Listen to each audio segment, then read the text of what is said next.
Bagaimana Ramadan Anda jadikan sebagai bulan yang gak usah banyak makan. Bener-bener bulan gak usah banyak makan. Tapi makannya berkualitas. Ada proteinnya, ada vitaminnya, ada mineralnya, ada enzimnya. Makanya Nabi SAW ketika berbuka menggunakan apa? Menggunakan rutop atau kurma basah. Kita nggak ada, kalau nggak ada nggak apa-apa, kurma kering nggak apa-apa. Ya, tapi saya sarankan saja kalau untuk ngambil satu keutamaan, coba cari kurma basah.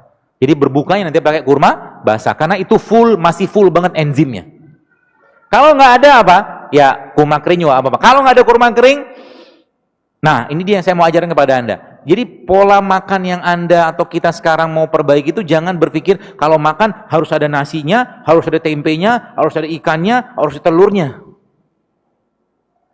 Bahkan kalau bisa mulai sekarang diubah. Makan tuh gimana? Anda, baik, saya ajarin. Hari ini saya bawa nanas, bela-belain bawa nanas.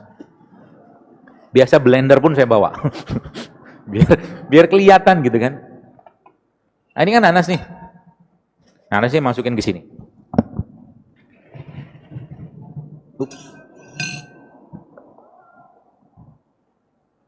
Lalu nanas ini, teman-teman sekalian, nanas ini saya kasih madu. Gak usah banyak-banyak. Dikit aja. Ya, 1 sendok gitu kan. Setelah dikasih madu, ini bukan dia mau masak ya. Mohon maaf. Saya akan kasih nanas ini garam. Garam apa? Garam yang masih jelas atau masih bagus. Jadi nggak ada kelirunya dengan garam sebenarnya, asal jangan garam refinasi. Saya barusan baca buku ini sekarang oleh dokter juga, dia katakan orang Amerika, dia cerita bahwa garam itu sebenarnya nggak ada masalahnya kalau garamnya nggak refinasi. Nah masalahnya kayak sekarang, nasinya sudah nasi refinasi, garamnya refinasi, gulanya refinasi. Refinasi maksudnya apa? Dibuang, di bleaching, diolah gitu kan, sehingga apa? Sisanya cuman nutrisi tertentu aja di situ. Nah, udah begini apa yang terjadi? Anda masukin garam ke sini. Aduk-aduk. Ya dirujak. Ya kan? Ceritanya begitulah. Tapi Anda makan begini, dosa banyak-banyak juga. Apa yang terjadi? Maka kulkas Anda lagi dibersihin. Paham ya? Kulkasnya lagi ini udah makan belum? Udah makan. Apalagi kalau Anda makan buah yang ada bijinya. Wah, mantap tuh. Contohnya apa? Manggis. Manggis tuh makan sama bijinya. Nanti kalau tumbuh gimana Pak? Kalau banyak nanti saya beli. Jadi pengusaha buah kan? Gak masuk akal pertanyaan. Sama juga dengan orang jambu biji gitu kan. Kalau makan apendik itu dari zaman purbakala sudah buntu. Nggak ada cerita sama jambu biji. Ya bukan masalah jambu biji. Terus siapa yang ngembangkan itu? Apa berita itu? Ini udah enzim, ya. Dan yang lebih luar biasa lagi apa? Nah, ini saya kasih tipsnya nih, biar Ramadan nanti Anda sudah mulai kurangi. Jadi mulai Ramadan nanti boleh saya katakan, kalau Anda mau dapatkan hidup sehat, teman-teman sekalian, maka 5 hal ini dikurangi. 5 hal ini ada stop. Mau nggak? Yakin? Makanya Sya'ban, ya kayak Rajab nih. Sekarang Rajab sama Sya'ban. Rajab, maaf. Rajab sekarang ini kita jadikan momen untuk siap-siap ke Ramadan. Makanya Nabi SAW ketika Rajab, beliau sudah mulai banyak puasanya. Bahkan Aisyah mengatakan, aku bahkan nggak tahu hari yang Nabi nggak berpuasa, karena kelihatan saben hari itu kayak berpuasa. Sampai begitu hadisnya. Ya. Apa yang perlu Anda kurangi selama Ramadan nanti? Pertama, semua produk berbasiskan tepung, stop. Semua produk berbasiskan tepung. Yang pertama itu. Semua produk berbasiskan susu. Ya, hanya Ramadan saja. Ya, coba kita jadikan Ramadan itu bulan nyenengin badan kalau bahasa saya bilang. Kemudian yang ketiga apa? Semua produk yang berbasiskan minyak goreng. Kena semua kan? Makanya latihan mulai sekarang. Dan semua produk yang menggunakan gula, dan gula itu sendiri. Gula pasir ya. Udah berapa? 4 ya? Satu lagi. Masih siap? Siap. Yang terakhir, semua kurangi makan nasi putih. Insya Allah Anda tidak akan mati. Tenang aja. Ya, ini kok hebohnya luar biasa. Biar kita nggak impor lagi nasi, beras, maaf. Terus yang dimakan apa, Pak? Kan gitu ceritanya. Sebagian ada saya share. Kan judulnya kita butuh protein, kan gitu kan? Kita butuh protein. Benar kita butuh protein, tapi tidak mesti protein hewan. Sekali-sekali kita nggak usah makan protein hewan dulu. Protein dari mana? Anda bisa dapatkan dari nabati, kan gitu. Protein nabati kan banyak. Kalaulah Anda pengen makan protein. Ya. Itu. Contohnya apa? Ya kacang-kacangan. Makanya saya pernah share, tapi belum di sini pasti belum. Namanya diet Abasa. Diet Abasa. Nah, ini protein. Apa ini? Nggak kelihatan kan? Ya iya, jauh. Ini kacang. Kacang apa? Kacang almond. Anda makan ini 7 butir waktu berbuka puasa. Sebelumnya makan kurma dulu kan? Tet gitu.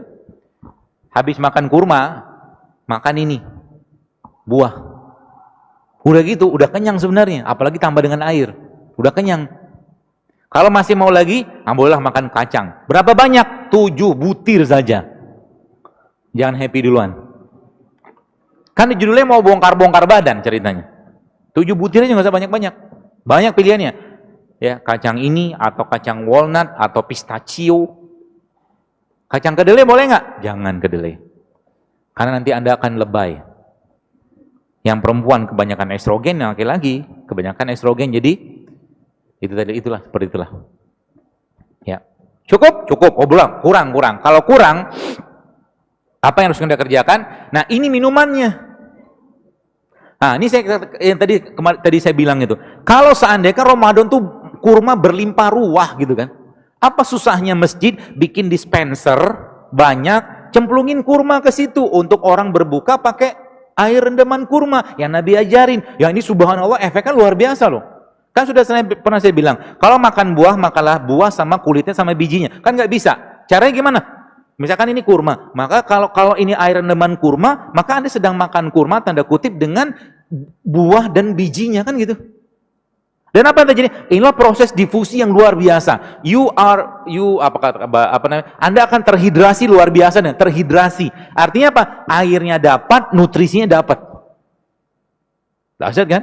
Apalagi Indonesia kaya dengan rimpang-rimpangan. Jadi kalau Ramadan itu saya katakan bikin tuh infus water, jangan lagi teh manis.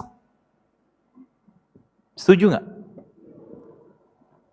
DKM-nya pelan banget. Setuju.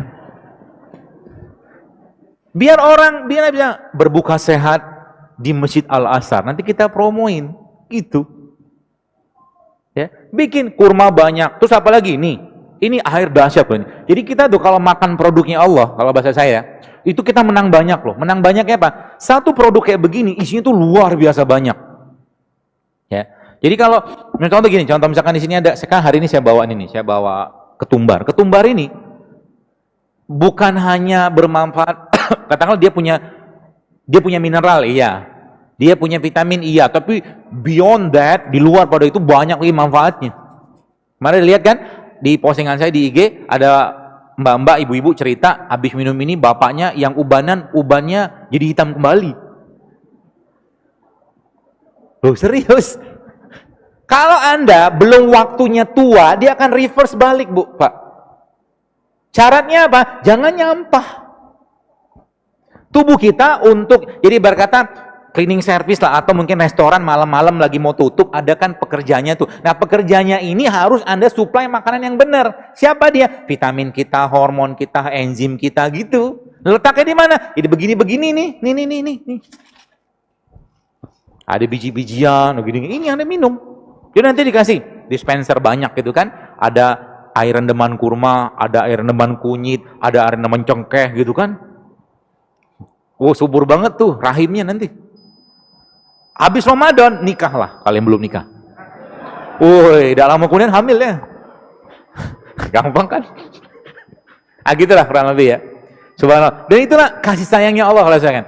Jadi Allah tahu gitu kan, untuk menjalani peran sebagai Abdullah dan Khalifah tadi, ya kita harus makanan yang sehat dan tidak mahal. Apa mahalnya ini? Ini isinya apa? Jadi kunyit itu ketika Anda campurkan dengan merica, itu efek double-nya luar biasa. Kunyit akan teroptimasi kerjanya. Maka tadi malam nih saya bawa nih kunyit. Saya cemplungin kunyit, cuma 2 ruas kunyit dan tidak masalah. Ya, tidak ada masalah. Kunyit bisa bikin mandul, iya, kalau minumnya seember.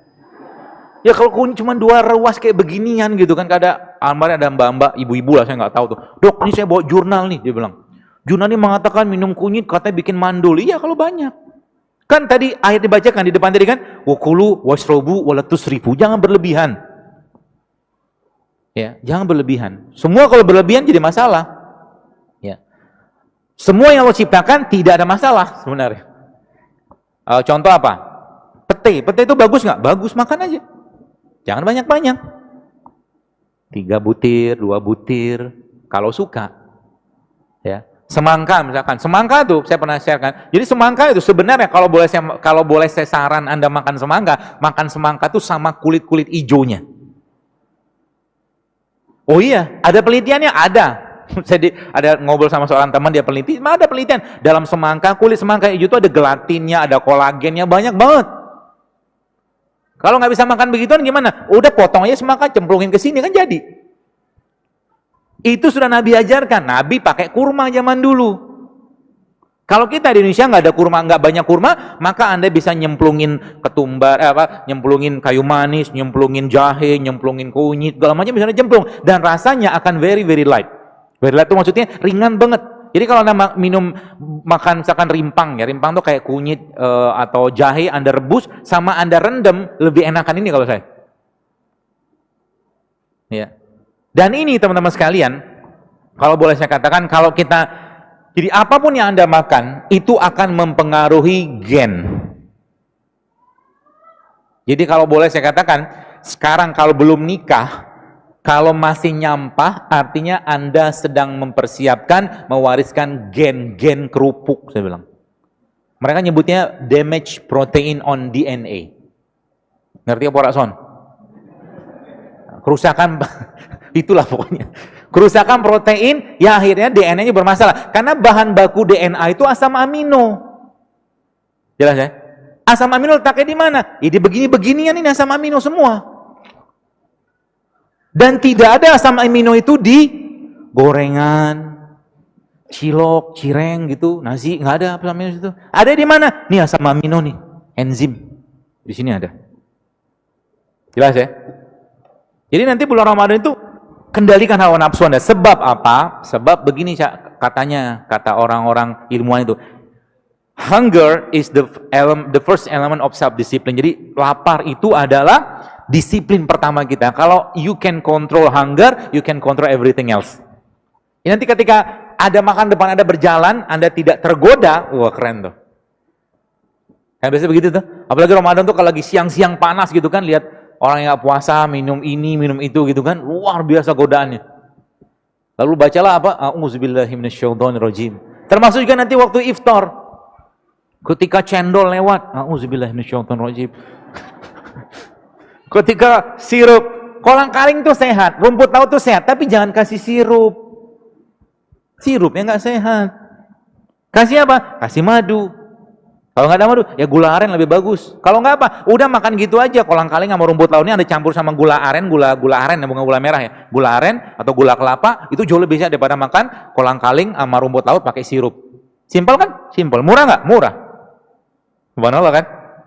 Jadi kita dapat enzimnya, dapat protein, apalagi kolang-kaling itu, subhanallah. Kolang-kaling itu, kolang. Dia, pernah saya share kalau salah di IG saya. Kolang-kaling itu tinggi kolagen loh. Kolagen itu fungsi apa? Elektron supplier. Rumput laut juga luar biasa, bagus. Ya. Dan itu semua, ya sebenarnya ada di sekitar kita teman-teman sekalian. Tinggal kita, kita optimalkan saja sebenarnya ya. Seperti itu.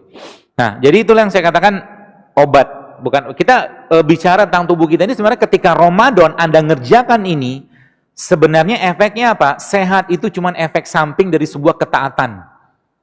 Keren kan? Sehat itu hanya sebuah efek samping dari sebuah ketaatan. Muslim atau mukmin harus sehat.